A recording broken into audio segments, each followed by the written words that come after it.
Idalia will likely be the first storm to impact our area this hurricane season. Ahead of high winds and strong rain expected on Wednesday, our first alert weather team is tracking the tropics. The News at 5 starts with your first alert forecast. Thank you for joining us. I'm Mike Seeley. And I'm Dawn Baker. Let's get straight to our chief meteorologist, Dave Turley.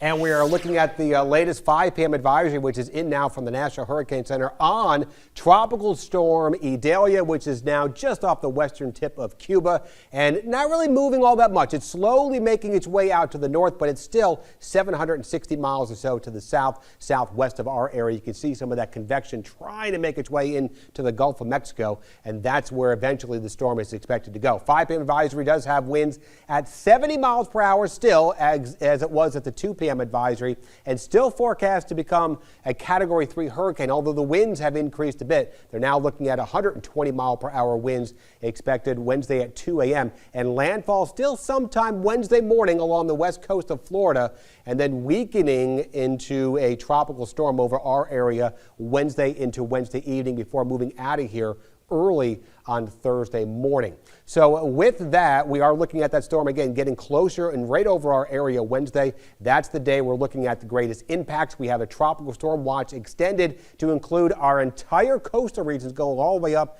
into the Charleston area. So we do expect to see this storm impacting our region as we move on into our Wednesday. And that is going to bring us a lot of rain. Looking at some wind out there, some storm surge is certainly going to be possible. Now, the track and the timing of that still could change just a little bit. So make sure you're getting your updates on the WTOC First Alert weather app. And we're going to try to have some more updates for you coming with that. And we'll have more coming up in just a few minutes. Thank you, Dave. And we know many of you are wondering about your children. Will there be school on Wednesday?